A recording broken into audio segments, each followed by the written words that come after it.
We're going to be installing this K&N Aircharger on my 2018 Ford F-150 EcoBoost.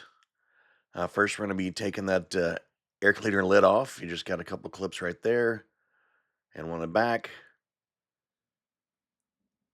And, lift that up, pull out the old air filter. You're going to want to leave the bottom end of the box because that acts as part of a ram air for your new system. So, going to go ahead and loosen up these hose clamps. You can either use a flathead screwdriver, or I believe has I think a 6mm, maybe 7mm socket. I'd recommend using the socket to get to some of these because they are that flathead slips pretty bad when you're in tight spaces. Speaking of tight spaces, we're going to take a look here in a second at one clamp I had a little bit of difficulty getting into. So if you've got an extension, you're going to want to use it. Right down there. Got to get right in where that little clamp is on the left side of your screen, and you can get to it from there. And I figured out getting the airbox slid out of the way first made it easier for me to reach that harder to get clamp down on your turbo inlet.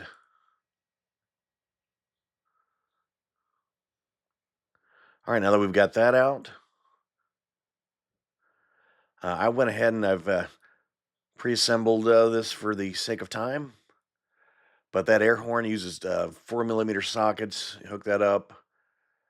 And also the rubber gaskets around there. You're going to want to get a pair of snips and maybe a razor knife to cut it. It's all one piece. And just fit it around the edges.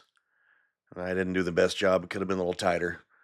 But this is going to go right into where your air box lid came out. There's little tabs on the right-hand side, and then there's places for the clips to clip back in on the left-hand side, or the side that's facing towards the radiator. Once you get that snapped in, go ahead and tighten down your hose clamps.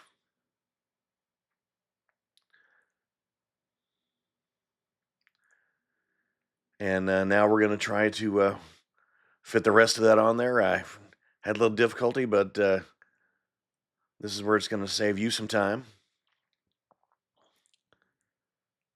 Go ahead and try to get your rings on those couplers. Make sure they're extra loose so you got a little wiggle room. And just a little note, you need to disconnect your inlet air temperature sensor, which is on the back of that tube we removed. You just twist it and pull it out, and there's a little grommet you need to hang on to because you're going to reuse that. All right, and just getting those lined up there. Last the clamps, I want them kind of face the same way. Make sure you've got it to where you can actually get to the screw heads with everything connected, so you don't have a problem later if you need to switch it back to stock or anything, or do any maintenance. Then we got our coupler here. That's going to go on the tube on the far side there.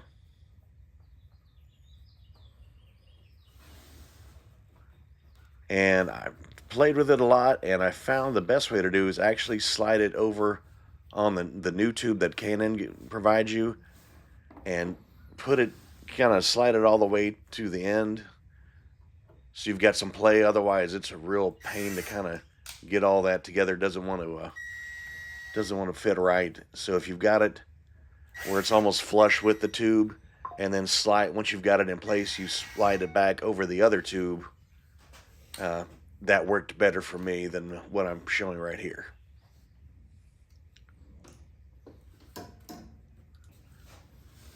And I'm just going to get this one tightened on here, and we're going to test fit the new tube.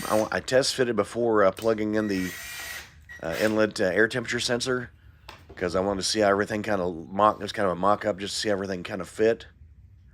And then I ended up taking the tube back off and plugging in the sensor after I liked the way everything lined up. So it was a process, kind of figuring out what had to loosen up a couple things here and there, and then there's our sensor right there, so don't lose track of that. and you've got a rubber grommet that you took off your rubber grommet and you pushed it into the new tube on the back.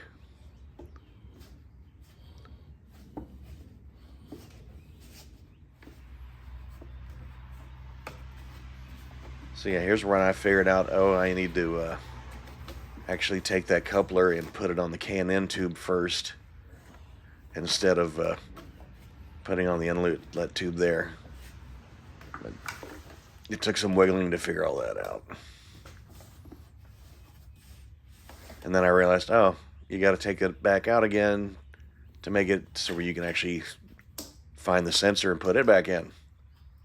So wasted a little bit of time there, but it's going to help you do it better by knowing that the best way to do it is to kind of mock fit it up, take out the tube back out, and then plug it in. And that'll give you a little more play, and you're not sitting there struggling like I was.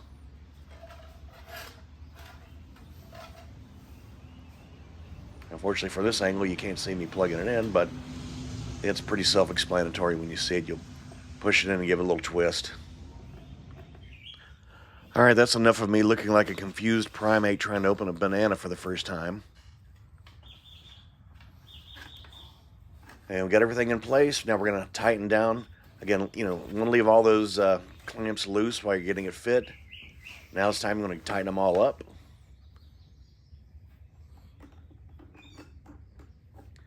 And just get them good and snug. You don't want to over tighten it. You don't want to cause anything that could crack the plastic or, cut into the rubber coupling. So just get it good and snug. And once you've got all your hose clamps tightened down, you're going to want to feel around them to make sure that, on the back side where you can't see, then make sure that the couplers are all the way on and you don't have any gaps or anything. And making sure that the clamps are on rubber, not on plastic. And that way you can make any adjustments you need to make afterwards. And once you've established everything's all on and tight where you want it, you're going to want to go ahead and get your battery reconnected. So go back over there and get that, put that negative cable back on. And after you do that, then it'll be time to give it a good, and make sure all that's tight too. You're going to give it a good, give it a start. And that way you can listen for any leaks. And if nothing sounds out of the ordinary, then it'll be time to, go and take it for a test drive here in a moment.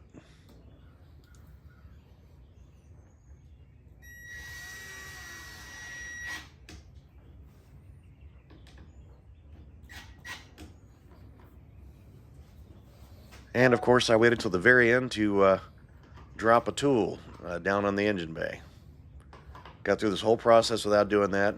Dropped an extension down on the front grill, but I was able to get it pretty quick.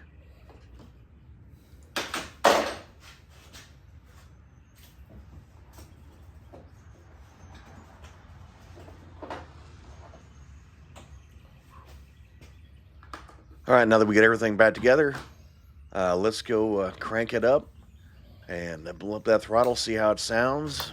Hear that air rushing in.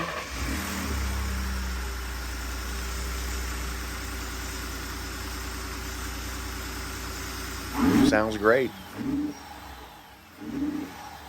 All right.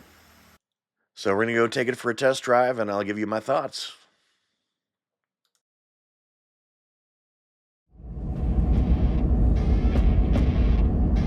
We're going to take it out for a little spin, a little test drive. And I noticed one thing, you got a little more sound coming out from under the hood from that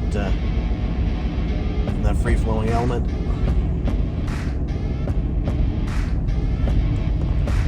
We're about to turn to where we can get some higher speed limits.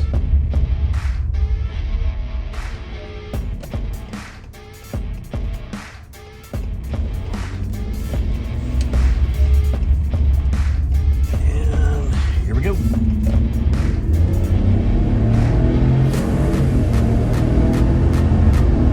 That's 60. So, yeah. Definitely got more that seat of the pants feel, that's for sure. So I would say it's probably at about the power that they're advertising. So So I'm happy with it. Have no other mods, no exhaust, no tune or anything. It's just the cold air. All right. If you'd like to pick up one of these cold air kits or anything else used in the video, please check our Amazon affiliate links in the description. Also, if you're not already a subscriber, please go ahead and do so. Would appreciate any likes, shares, and comments. That helps the channel grow, and look forward to seeing everybody in the next video. Thanks.